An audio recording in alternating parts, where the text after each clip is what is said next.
શું ફ્રેન્ડ્સ, તમારે પણ જ્યારે ટૂથબ્રશ ખરાબ થઈ જાય ત્યારે તમે કચરામાં ફેંકી દો છો? તો ફેંકતા પહેલાં આ વિડીયો જરૂરથી જોઈ લેજો, કારણ કે આ બ્રશ આપણને ખૂબ યુઝફુલ થઈ શકે છે રોજિંદા કામમાં.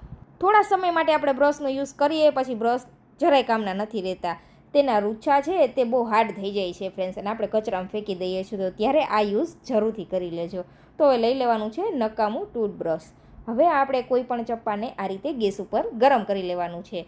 પછી આપણે ત્યાં આ રીતે ટૂથબ્રશને કટ કરવાનું છે. તમે ફ્રેન્ડ્સ અહીંયા જોઈ શકો છો. 5 થી 7 મિનિટ જેટલો સમય લાગશે ફ્રેન્ડ્સ આ વસ્તુ બનાવવા માટે, અને રોજિંદા કામમાં આપણને ખૂબ એટલે ખૂબ યુઝફુલ થવાનું છે. નાની નાની જગ્યાએ ફ્રેન્ડ્સ આપણને આ ટૂથબ્રશ છે તે ખૂબ યુઝફુલ થશે. તો હવે ઉપરથી આપણે થોડું એવું આ રીતે છોડીને કટ કરી દેવાનું છે. તમે જોઈ શકો છો ફ્રેન્ડ્સ, જે રીતે વિડીયોમાં જણાવેલું છે તે સ્ટેપ ફોલો કરીને તમારે આ રીતે બ્રશને કટ કરી દેવાનું છે. સાવ સરળ સિમ્પલ જ છે. હવે જે બ્રશનો નીચેનો જે દાંડલો છે તેને આપણે ગેસ ઉપર થોડો એવો હલકો ગરમ કરી લેશું, એટલે પ્લાસ્ટિક છે તે થોડું એવું ઓગળશે. તમે અહીંયા જોઈ શકો છો ફ્રેન્ડ્સ. બસ આ રીતે પ્લાસ્ટિક ઓગળે ને પછી ગેસ બંધ કરી દેવાનો છે, અને જે આપણે બ્રશ છે તેને ઉપરની સાઈડ આ રીતે ચીપકાવી દેવાનો છે. આ પ્લાસ્ટિક ખૂબ હાર્ડ હોય છે, એટલે સરસ એવું ચીપકી જશે અને તૂટશે પણ નહીં. તો તમે જોઈ શકો છો ખૂબ જ સરસ એવું એક ટૂલ બનીને તૈયાર છે ફ્રેન્ડ્સ, જે આપણા રોજિંદા કામમાં આપણને ખૂબ એટલે ખૂબ યુઝફુલ થવાનું છે. થોડીવાર માટે આ રીતે પકડી રાખવાનું, જેથી સરસ એવું ફિનિશિંગ આવી જાય અને સુકાઈ જાય. તો આ રીતે આપણું ટૂલ બનીને તૈયાર છે ફ્રેન્ડ્સ. આનો ખૂબ સરસ એવો એક યુઝ છે. તો ચાલો હું તમારી સાથે આ યુઝ શેર કરું છું, જે બધાને આ પ્રોબ્લેમ તો હશે જ. તો તમે જોઈ શકો છો ફ્રેન્ડ્સ, ઘણી વખત આપણે ઘરમાં એવી નાની નાની જગ્યા હોય ને કે જ્યાં આપણો હાથ ન પહોંચતો હોય, અને પરફેક્ટ એવી સફાઈ ફ્રેન્ડ્સ ત્યાં ન થતી હોય, ત્યાં તમે આ બ્રશનો યુઝ કરીને સરસ એવું ક્લીન કરી શકો છો. જેમ કે બારી દરવાજા, જ્યાં ફ્રેન્ડ્સ આ રીતે નાની નાની જગ્યા હોય ને ત્યાં આપણો હાથ નથી પહોંચતો, ત્યાં ફ્રેન્ડ્સ તમે આ રીતે સરસ એવું ક્લીન કરી શકો છો. અને બારી છે, દરવાજા છે કે કોઈ એવી જગ્યા છે તેને આસાનીથી તમે ક્લીન કરી શકો છો.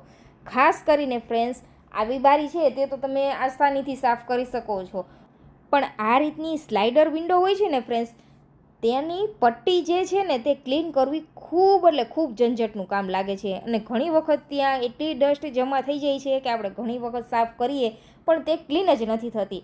તો ફ્રેન્ડ્સ ત્યારે તમને આ બ્રશ ખૂબ યુઝફુલ થવાનું છે. અને આનો જેમ યુઝ કરશો ને તેમ તેના આગળના રેસા છે ને ફ્રેન્ડ્સ તે હાર્ડ બનતા જશે, અને હાર્ડ બની જવાને લીધે સફાઈ પણ સરસ એવી થશે. એટલે હવે નકામા બ્રશ થઈ જાય ને ફ્રેન્ડ્સ ત્યારે ફેંકવાના નહીં, આ રીયુઝ જરૂરથી કરી લેવાનો.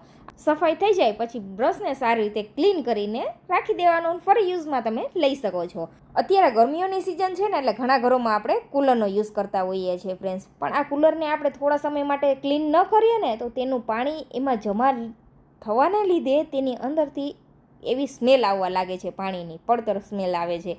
તો ત્યારે ફ્રેન્ડ્સ તમે જ્યારે પણ હવે આ કૂલરની અંદર પાણી ભરો ને ત્યારે તમે 2 ટીપા આ પાઉચમાંથી ઉમેરી દેશો ને આ લિક્વિડના, એટલે ખૂબ જ સરસ એવી સુગંધ આવવા લાગશે આખા રૂમની અંદર. તમે જોઈ શકો છો ફ્રેન્ડ્સ, આ નાનું એવું પાઉચ તમારા ખૂબ એટલે ખૂબ જજા પૈસાની બચત કરી શકે છે.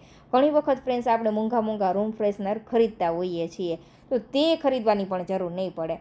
તો હવે થોડું એવું આપણે કમ્ફર્ટ ઉમેરી દેવાનું છે, કમ્ફર્ટનું લિક્વિડ, જે તમને આ રીતે પિંક કલરમાં અને બ્લુ કલરમાં મળે છે. બંનેની સ્મેલ ખૂબ જ સરસ એવી સ્ટ્રોંગ અને બધાને પસંદ આવે એવી હોય છે ફ્રેન્ડ્સ. તો જ્યારે પણ હવે તમે કૂલરની અંદર પાણી ભરો ને ત્યારે થોડું એવું 1 થી 2 ટીપા જેટલું કમ્ફર્ટ ઉમેરી દેશો ને ફ્રેન્ડ્સ, પછી કૂલર ચાલુ કરશો ને એટલે ખૂબ જ સરસ એવી સુગંધ આવવાની છે. એટલે પાણી અંદર પડેલું રહેશે ને 2 થી 3 દિવસ સુધી ફ્રેન્ડ્સ, અને કૂલર સાફ નહીં કરો ને તો પણ તેની અંદરથી સરસ એવી સુગંધ આવશે.